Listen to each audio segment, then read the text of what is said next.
bienvenue à toi. Tu aimes les histoires flippantes, les creepypastas, un petit peu l'horreur? Viens, installe-toi avec moi auprès du feu. Par contre, prends un plaid, peut-être un cookie aussi, et viens découvrir une nouvelle histoire maléfique. Il était là, assis devant sa table. Tous ses foutus dossiers sous les yeux lui donnaient le tournis. Comment en était-on arrivé là? Il avait fini premier de sa promotion, il avait gravi les échelons dans une ville du Sud qui bouillonnait sans cesse. Il avait arrêté de nombreuses personnes, il avait subi des pressions de la mafia, des magistrats, des familles de victimes comme de celles des accusés. C'est pour cela d'ailleurs qu'il avait choisi de tout plaquer pour un petit commissariat misérable de Bretagne.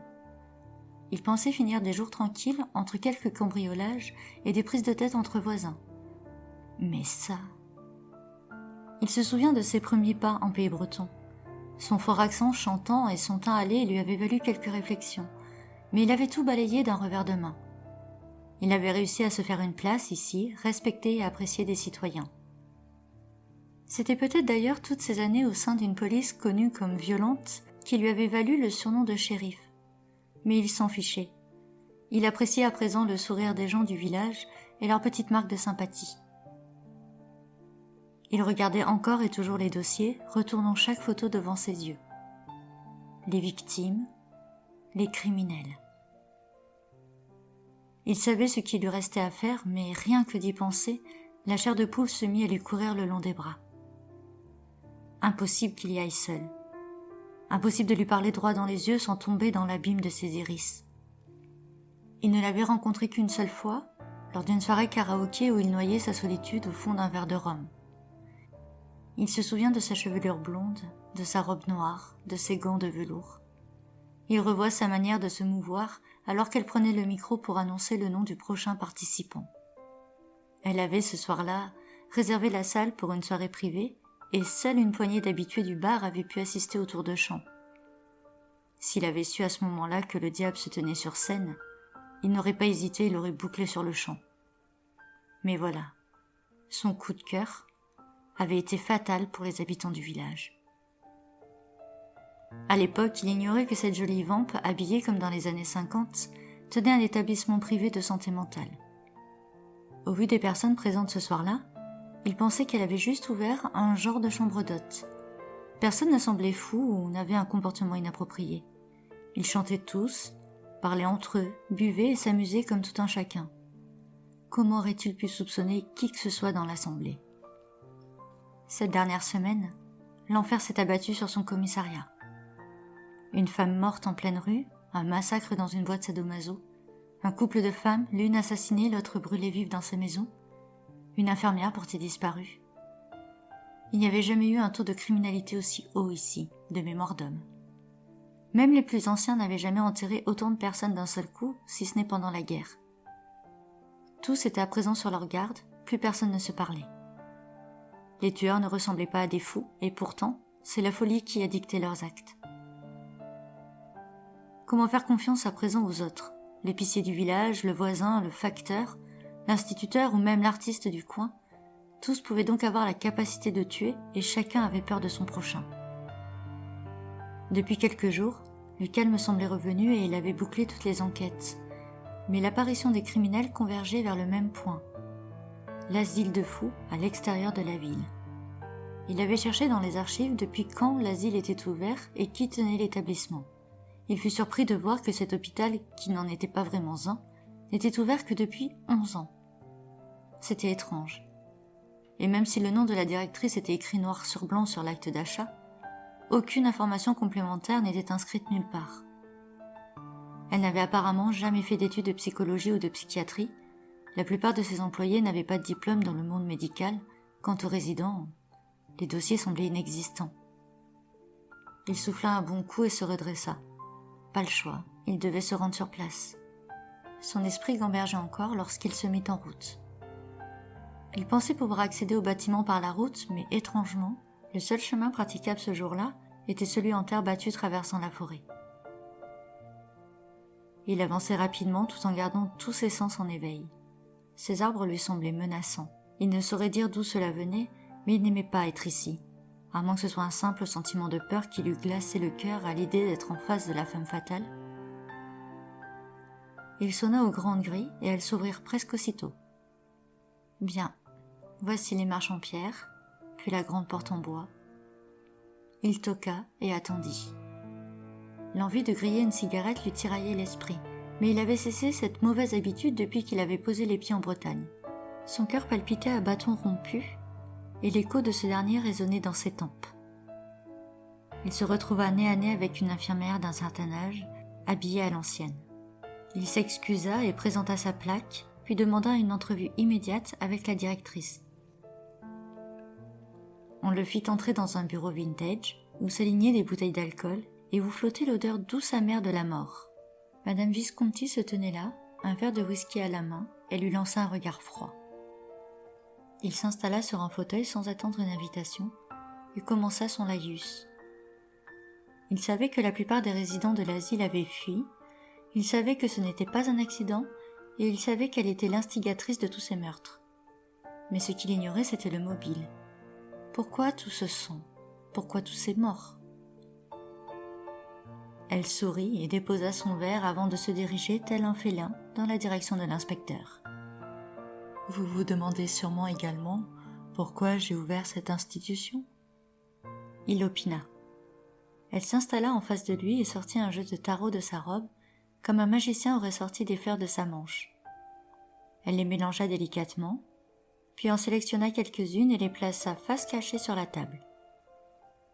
Je vais vous raconter une histoire, inspecteur. Ceci vous expliquera peut-être pourquoi vous êtes ici aujourd'hui. J'ai grandi dans une famille un peu étrange, moitié saltimbanque, moitié monarchie. Je suis une descendante directe du grand Visconti, mieux connu comme étant le maître incontesté des images figurant sur les jeux de tarot italiens. Nous nous passons de mère en fille le don de voyance à travers les cartes, celles que je tiens entre mes mains. Ce jeu date du XVe siècle et j'aurais dû à mon tour l'offrir à ma fille. Mais voilà, je n'ai jamais eu de descendance, à proprement parler. Bien évidemment, vous connaissez Damien, mais c'est simplement un enfant adopté, et un garçon qui plus est. Je me suis entichée de ce gamin dans l'espoir qu'un jour, lui-même puisse se mettre à la lecture des cartes. L'inspecteur se replaça dans son fauteuil et se racla la gorge.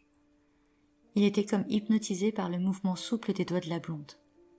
Savez-vous qu'avant d'ouvrir cet hôpital, j'ai tenté d'ouvrir un cercle de monstres?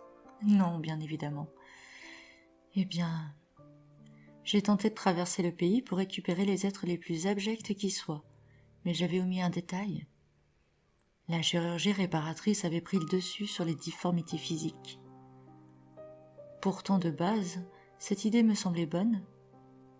J'avais des dons de cartomancie et Damien était affublé d'une queue de chair immonde qui lui descendait du dos. Cette idée m'est venue un soir en rentrant chez moi, lorsque j'ai aperçu le fils du voisin avec un télescope dirigé tout droit sur la chambre de Damien. Ce petit imbécile faisait payer en bonbons ses petits copains de classe pour observer mon fils et son appendice innommable. Là, je me suis dit que si des gamins étaient prêts à payer pour voir ça, il y avait moyen que des adultes utilisent des espèces sonnantes et trébuchantes pour en faire tout autant. Mais voilà, la vie est parfois cruelle, même pour les bonnes idées. Et en un an, nous n'avons jamais pu approcher de près ou de loin un nouveau monstre. Le sourire de Madame Visconti se figea dans une sorte de nostalgie. J'ai dû me faire une raison et nous avons atterri ici. L'inspecteur regardait toujours la valse des cartes entre les doigts de la maîtresse de maison. Elle les faisait aller et venir au son de sa voix. Elle reprit. Inspecteur, je vais vous dire pourquoi je me suis prise d'affection pour cet endroit. C'est très simple. Il n'y a pas pire monstre que les humains eux-mêmes. La noirceur dont nous sommes capables est bien plus horrible que toutes les bêtes, les lycans, les fantômes ou les vampires des films d'horreur. Nous sommes la base de toutes ces légendes. Nous sommes les monstres en dormance derrière les portes des honnêtes gens. Nous sommes la puissance du mal. Là où vous nous prenez pour fous, nous sommes éveillés, en pleine conscience de nos capacités. J'ai une question pour vous. Qui peut se permettre de juger un fou? Dites-moi, pensez-vous être une personne saine d'esprit vous-même? Il sursauta à cette question, il bégaya un peu. Non, bien sûr que non. Pas la peine de répondre. Même si malgré nous, il nous arrive de faire du mal aux autres par un geste, une critique, ou en ignorant les personnes, nous pensons que cela n'est pas si grave, si ce n'est pas répréhensible. C'est cela toute la différence entre la folie acceptable et la folie internable. Si nous tuons sous une impulsion, nous serons enfermés car considérés comme fous. Mais si nous lançons uniquement une insulte ou une gifle, sous cette même impulsion, nous passerons juste pour une personne nerveuse ou un peu à cran. Et un simple rappel à la loi suffira. Pourtant, dans ces deux cas, c'est la même folie qui guide nos actes. Maintenant, réfléchissez bien. Êtes-vous une personne saine d'esprit ? Il plongea ses yeux dans ceux de Madame Visconti et lui demanda comment elle avait rencontré ses pensionnaires. Pourquoi les avait-elle libérés ? Elle sourit de plus belle. Je ne les ai pas rencontrés.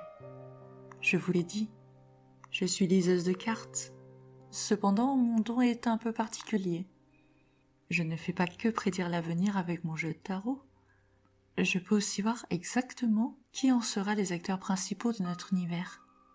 Il me suffit pour cela de faire un tirage et... Attendez, je vais vous montrer, ce sera plus parlant. Elle retourna enfin les cartes qui attendaient sur la table depuis le début de l'entrevue. L'amoureux, le chariot, le jugement et l'impératrice. L'inspecteur se pencha sur les cartes, puis regarda de nouveau la directrice. Elle eut un sourire en coin et passa ses mains au-dessus des dessins. Et les images s'effacèrent pour laisser place à des visages bien connus du policier. La carte de l'amoureuse s'effaça pour faire apparaître Emmeline, celle qui tuait par amour. Le chariot se transforma en Gilles, qui, bien que n'ayant fait de mal à personne, effrayait les habitants sous le masque de l'Ankou. Le jugement devint Damien, celui qui avait jugé bon de tuer une lesbienne, car il était injuste qu'il ne puisse être aimé lui-même d'une femme alors qu'il était un homme.